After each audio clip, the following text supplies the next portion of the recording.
पर जो सवाल है, यह सवाल रेलवे 2003 में पूछा है और सवाल में देखा जाए तो यह सवाल सिर्फ दिग्भ्रमित करने के लिए दिया गया है।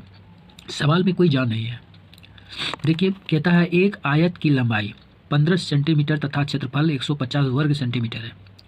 इसकी लंबाई में वृद्धि करके इस आयत के क्षेत्रफल को 1.1/3 गुना कर दिया गया है। आयत की नई परिमिति कितनी है, ये बताना है हमको। तो सवाल तो सिंपल है।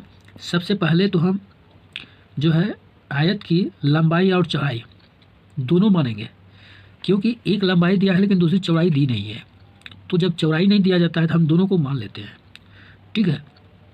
तो सवाल बनाने में थोड़ा आसानी हो जाती है। फिर भी हम पहले कोशिश करेंगे कि बिना माने ही बन जाए। तो यहाँ पर एक आयत की लंबाई दी है। आयत जान रहे हैं आप कैसा होता है, जिसकी लंबाई चौड़ाई से हमेशा अधिक होता है और इसमें एक दूसरा भुजा क्या है, आपस में आमने सामने वाली भुजा क्या है, बराबर होती है। तो ये लंबाई है 15 सेंटीमीटर और क्षेत्रफल जो है इसका पूरा एरिया जो है वो 150 सेंटीमीटर स्क्वायर यानी वर्ग सेंटीमीटर है। तो हम क्या करेंगे, इसको बनाने के लिए चौड़ाई बराबर सूत्र लिख देते हैं, ठीक है। लंबाई और क्षेत्रफल हमको पता है, इसीलिए आयत का चौड़ाई बराबर, आयत की चौड़ाई बराबर क्या होता है, क्षेत्रफल बटे लंबाई। अब कहिए ये कैसे हुआ। देखिए, आयत का क्षेत्रफल बराबर क्या होता है, आयत का क्षेत्रफल बराबर होता है लंबाई गुना चौड़ाई। समझ गए। अगर हम चौड़ाई बराबर लिखेंगे तो इस चौड़ाई को हम यहाँ ला देते हैं। तो यहाँ जब लाए तो ये गुना में इधर आएगा तो भाग में, तो क्षेत्रफल ऊपर में है और नीचे क्या लंबाई हो गया। समझ गए, बिल्कुल समझ गए होंगे आप। तो जब यह आ जाता है तो क्षेत्रफल कितना है 150 और लंबाई कितना है 15। तो इसको कटा देंगे तो 10 से कटेगा 15 ढंग 150। तो ये 10 सेंटीमीटर जो हुआ ये क्या हो गया, मेरा चौड़ाई हो गया।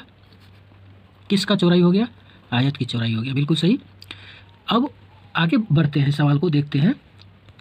कहता है इसकी लंबाई में वृद्धि करके इस आयत के क्षेत्रफल को इतना से गुना कर दिया गया है, ठीक है। तो लंबाई में वृद्धि करेंगे तो लंबाई में माना होगा ना, माना कि नई लंबाई, तो वृद्धि क्या करेंगे, x कर लेते हैं। तो ये 15 + x सेंटीमीटर नई लंबाई हो गया। और क्षेत्रफल को क्या करता है, क्षेत्रफल को इतना से गुना कर देता है 150 से गुने 1.1/3। तो 1.1/3 से गुना कीजिएगा तो क्या होगा, हो जाएगा आपका 150 गुना 4/3। तो 3 से ये कट जाएगा तो ये 50 हो जाएगा।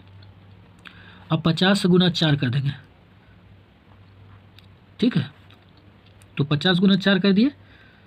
तो इस तरह से ये मेरा 50 गुना 4 हुआ तो ये 200 हो गया, 200 क्षेत्रफल हो गया, ये सेंटीमीटर स्क्वायर हो जाएगा। अब यहाँ देखिए मेरा नया ये हो गया, ठीक है। तो हमको निकालना क्या है, गुना आयत की नई परिमिति कितना है, ठीक है। तो इसका परिमिति निकाल लेंगे। तो नई लंबाई पहले निकाल लेते हैं। तो आयत का क्षेत्रफल बराबर फॉर्मूला लगाएंगे। तो आयत का क्षेत्रफल बराबर लंबाई गुना चौड़ाई, ठीक है। तो यहाँ लंबाई मेरा कितना है, ये नया लंबाई जो है 15 + x गुना में कितना है यहाँ 10। चौड़ाई आया था मेरा 10 सेंटीमीटर, यहाँ देखिए 10 सेंटीमीटर चौड़ाई आया है। इसको रख दिए और क्षेत्रफल देखिए यहाँ कितना आ गया 200, ठीक है। कितना आ गया 200। तो यहाँ 200 रख देंगे क्षेत्रफल की जगह पे। अब इसको हल कर लीजिए। तो हल करने के बाद कितना आएगा, ये 200 तो है ही। अब देखिए इसको गुना किए 15 गुना 10 150 हो गया प्लस 10x हो गया।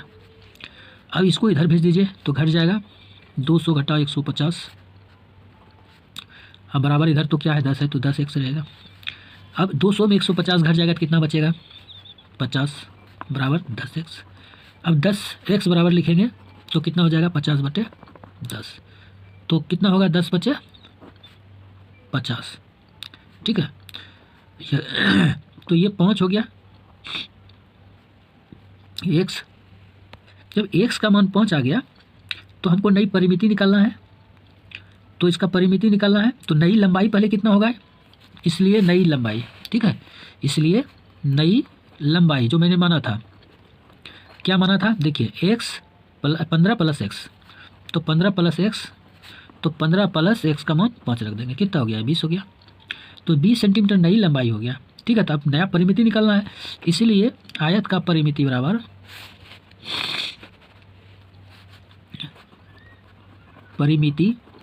बराबर क्या लगाएंगे, 2 इंटू लंबाई प्लस चौड़ाई, यही सूत्र होता है। आप भी कन्फर्म है, याद है ही, तो अब इस पर बैठा देंगे 2 गुने ये कितना है, लंबाई 20 आया है नया, ये चौड़ाई कितना है वो तो पता ही है, ऊपर से 10।